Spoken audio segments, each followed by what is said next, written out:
Tem outro... agora... Esse ponto também é interessantíssimo, eu acho muito bom. Foi uma lei pensada mesmo na democratização desses recursos, gente. Não é para babar ovo, não. Eu acho realmente que dá um dispositivo muito interessante para que esse dinheiro realmente possa ser distribuído e para que as pessoas que não tenham acesso possam ter a oportunidade de ter algum tipo de consumo cultural. Porque olha lá, aqui na sua telinha, artigo 10º. Os beneficiários das ações previstas no artigo 8º desta lei complementar deverão garantir como contrapartida as seguintes medidas, ou seja, ali, economia criativa, solidária, parará. O que precisa fazer como contrapartida? O que precisa estar presente ali? A realização de atividades destinadas prioritariamente aos alunos e professores de escolas públicas ou universidades públicas ou privadas, que tenham estudantes do programa Universidade para Todos ProUni, bem como aos profissionais de saúde, preferencialmente aqueles envolvidos no combate à pandemia, e às pessoas integrantes de grupos e coletivos culturais, de associações comunitárias ou de atividades em espaços públicos de sua comunidade, de forma gratuita.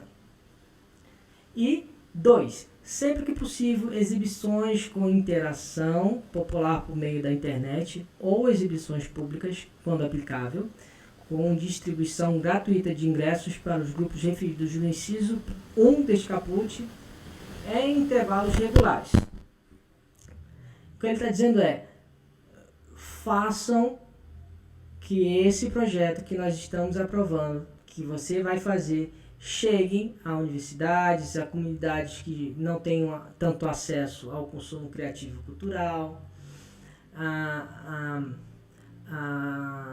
lugares distantes que geralmente têm dificuldade de ter acesso aos aparelhos culturais e criativos, enfim.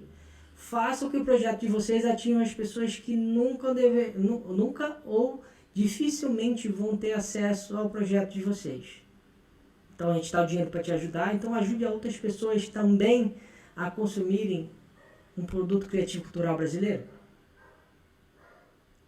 Muito legal isso, muito legal mesmo. Isso dá a oportunidade de coisas enriquecedoras e ao mesmo tempo de mostrar a diversidade brasileira e de necessidades brasileiras também de consumo. Isso é muito importante. Vamos lá. Vamos lá. Tá aqui, Artigo número 14.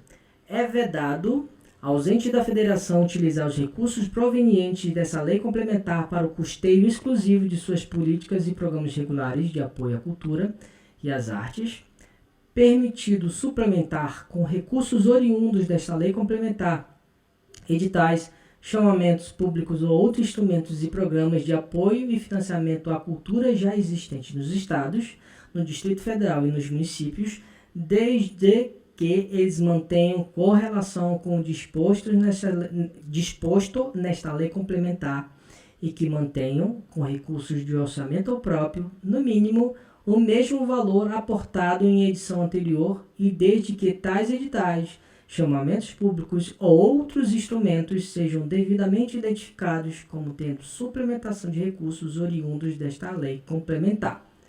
O recado que ele dá, principalmente para quem vai fazer a gestão desse dinheiro, não utilize isso como muleta. Essa é uma lei complementar. Isso não pode passar por cima do que é obrigatório seu como gestor local. Se você quiser fazer a mais do que a lei está dando com seus recursos próprios, é o que ele está dizendo aqui. Você pode fazer. Pode fazer e tem que identificar que é suplementar o que a lei Paulo Gustavo está oferecendo. Isso também dá uma rasteira em quem quiser utilizar isso por outros meios, políticos, enfim. Aquilo que a gente já conhece como Brasil, de querer utilizar a lei como muleta e dizer que fez algo quando o dinheiro já estava definido para a localidade e ele não fez exatamente nada. Então, não. Nada disso. Se quiser, faça a mais e identifique que isso é a mais do que a Lei Paulo Gustavo está oferecendo. ok? Então é isso que deixa bem claro.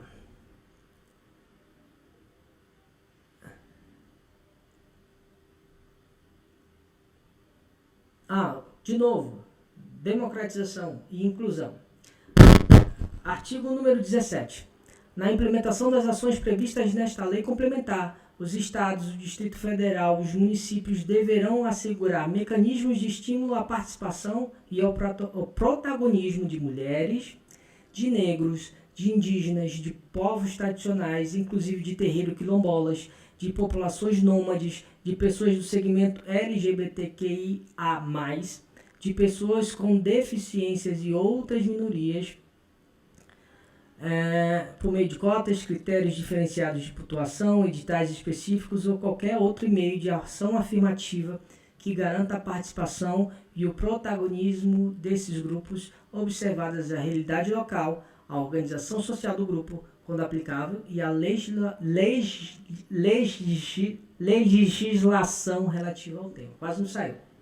Ou seja, existem as minorias e vocês precisam garantir que essas minorias tenham uma forma de competir de igual com os outros grupos que já estão estabelecidos no processo de captação desses recursos.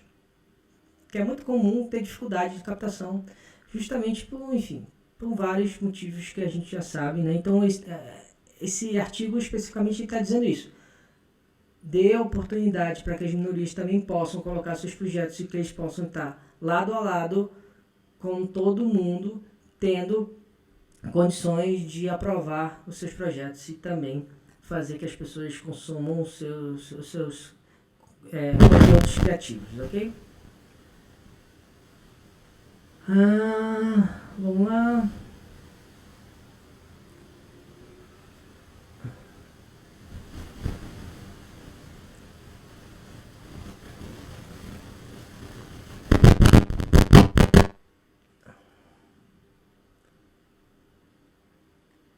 Artigo 22, ele está dizendo que todos os recursos devem ser utilizados até 31 de dezembro de 2022, o que eu acho difícil, porque nós estamos em agosto e ainda, pelo menos aqui em Manaus e pela Secretaria Estadual de Cultura e Economia Criativa, a gente está na fase de estudos da lei, ou seja, para depois ir para aquilo que eu falei, para discussão entre as classes, e a partir daí chegando uma resolução de como esse dinheiro pode ser colocado, e a partir daí vai ser aberto o processo seletivo, né? Então, isso aqui dificilmente vai ser cumprido até dia 31 de dezembro. De novo, vai ter um acordo como teve no Aldir Blanc, e esse aí vai ser estendido por mais algum tempo. Mas eu acho impossível você ter até 31 de dezembro os projetos todos executados, todos, enfim, finalizados. Artigo 23. Isso aqui é uma novidade, viu, gente? Acompanhem comigo aqui. O beneficiário de recursos públicos oriundos desta lei complementar deve prestar contas à administração pública por meio das seguintes categorias. 1. Categoria de prestação de informações in loco. Categoria de prestação de informações em relatório de execução do objeto. Ou 3. Categoria de prestação de informações em relatório de execução financeira. O que geralmente a gente tem, dependendo do edital, é um relatório de execução de objeto, ou seja, você produziu aquilo que você estava se propondo no objeto, um espetáculo, por exemplo. Você fez o espetáculo, comprovou que o espetáculo foi realizado dentro das condições que você disse que ia fazer no espetáculo, beleza, tá ok.